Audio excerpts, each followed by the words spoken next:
Hey guys, Jonathan here, and today we're taking a look at the brand new LEGO UCS Jango Fett Starship, which LEGO sent me early to review, but of course all thoughts here are my own. This is set 75409 that will retail for $300 with 2,970 pieces, plus 2 brand new and exclusive minifigures. Now the build on this one was a lot of fun. It actually took me a lot longer to build than I expected, but when it comes to LEGO, and particularly Star Wars, the build experience is half the fun, so I really enjoyed putting this together, and the final model is quite a bit different from Boba Fett's Slave One from years ago in the UCS line. So not only does this give us our first Jango Fett Slave One since all the way back in 2002, yeah, we've had like micro builds and stuff like that.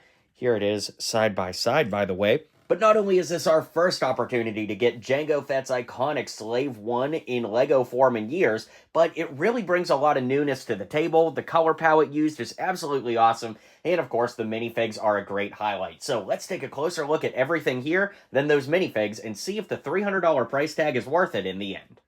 Now let's give it the quick 360 spin here. Of course, it comes on a black stand, and you can remove it from the stand to swoosh it around, sort of, and of course to see all those great details on the back of the ship.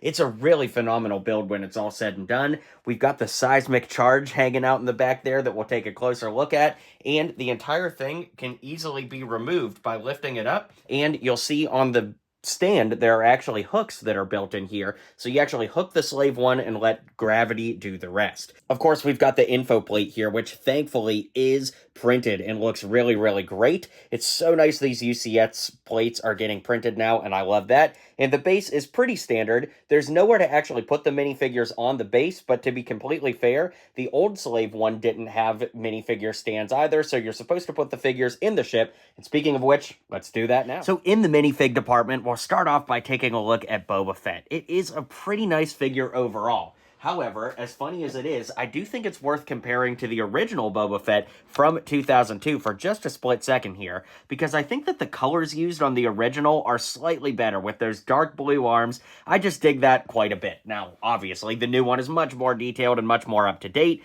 but the hair choice is very, very odd here, using that Ninjago hair. Of course, we can flip it around to see an alternate expression on the other side, and, you know, it's fine enough, but if we just go ahead and switch it out for the hair that we all probably would choose to use on this, it looks infinitely better this way, and considering this hairpiece is still in production at LEGO, I really can't figure out why they wouldn't just use this hairpiece right from the start. But regardless, we gotta look at it as it is, and it's not a terrible minifig, but it's certainly not as exciting as I was hoping it would be in the detail department and things of that nature. But thankfully in the detail department, Jango more than makes up for it with that amazing arm printing on both arms. Nonetheless, it looks absolutely great. The hip printing, the toe printing, I mean, this figure is straight out of a dream in my book. I love getting the blue on the side of the helmet, and when we remove the rangefinder, there's even a little bit of detail printed in there too on the other side that looks really, really great. Speaking of the rangefinder, this is a brand new piece that debuts in this set. Of course, like previous rangefinders, we can move it down to come under Jango's eye, just as we see there. And interestingly enough, we actually get 3 of these pieces total. Of course, 1 goes on Jango, but 2 are included as bonus extra pieces, so you could add those to clones or other bounty hunters or whatever you'd want to do. We do get these style pistols for Jango, which are definitely the most accurate in LEGO form for right now. I'm loving the leg printing on this with the holsters printed there. Side leg printing or dual molded legs would have been nice, but all things considered, I do think that this looks great. The torso is a very, very dark, basically like gunmetal gray color. That's an interesting choice, and it does look really good. If we lift the helmet up, you can see that Jango has an awesome face print underneath, and we actually get hair for him too, so that he can be dressed without the helmet for when he's actually flying the ship, which of course is accurate to the film. We can flip that head around to see an angry face on the other side, so we got angry face Jango and regular in one figure here. Of course, we've got that newer skin tone here. Newer in terms of, you know, the last couple years LEGO's been offering it, so that works really well. Then we can lift up the jetpack to see some great printing on the back of the torso as well. And ironically, we do see Jango without his head in the movie, so even this version of the character is pretty accurate. So in a lot of ways, the ship is actually easier to look at laying down just because it's so tall, and we can get a closer look at the details up close. As far as play features go, there really aren't a ton here. This is a UCS model, so it's meant way more for display than it is for play. But if we look down in the bottom here, you can see that we've got the little entry ramp here. It doesn't really lead to anywhere specific, it's just the hollow inside, but of course we can pull this tab and close it up for flight mode. So we push it down for the minifigs to enter, and push it up for flight mode. At the nose of the ship, the guns move in unison, which is really, really cool. There's a Technic pin that goes the whole way through that connects them and allows them to move. For the full range of motion, they can go down and they can go almost all the way up. So we do get a lot of motion there, and that looks and works really great. Now, with the Slave One's shape, there's no doubt that getting these rounded edges here in Lego form is always going to be difficult. I think that they did a really nice job, especially with modern Lego building techniques, but overall, it doesn't have the roundedness that we see in the film, although again, it is hard to pull off with Lego, so I do think the designers did about as good a job as would be possible here.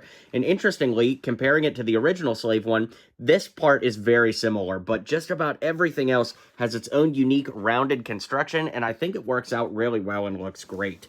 Now, as far as things opening, we don't really have anything else that moves. The front nose has a little bit of wobble to it. It's not alarming, it's just the way that it's built with all the Technic, and we do have some stickers interspersed throughout, as you'll see. Definitely be careful with placing those so that it lines up as best as you can make it happen when you're having your build experience. And then, of course, we can remove the cockpit to get to the inside. So the cockpit removes just by lifting it up like that, and it connects to these studs down here. So we could just do this, and it's in, and then we just kind of wobble it up and out to take it out. So as we get to the interior here, we can actually lift out this entire command pod here to see that we have 3 seats and lots of stickers for the different displays. So we have like a schematic for the Slave One, we've got the asteroid field here, and of course a readout here, all of which are stickers. Then of course we could actually place our minifigs on the inside for piloting position. Boba doesn't really sit down on account of his short legs, but they do look really good. Then you'll see the little groove tracks right here where we can slide it back in. Then we can put the windscreen back on the front, and you could see both of the guys piloting the ship from the front. You can also see down below where we have extra seating, which is pretty interesting. It's a unique use of parts there just to put more seats there. And when we lift it up, you can really see the inside with how these are supposed to be like support columns based into the structure that kind of support the top deck there. And one other cool little thing as far as removable parts go is a little back to healing tank that goes in the back there.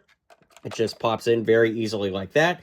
And for the eagle-eyed Star Wars reference fans, you'll see Uvu 4 written here, which of course is the high-security prison that Jango steals the Slave One from back in the Jango Fett video game from all those years ago. Now, one of the most iconic things about this ship, of course, are the wings, and the wings do tilt with gravity. It's really neat the way that they're built on there, and they actually move in unison too. So again, as we lift up the ship and lay it back, the wings will float down for the locked position, and then they go this way for flight position, which is awesome.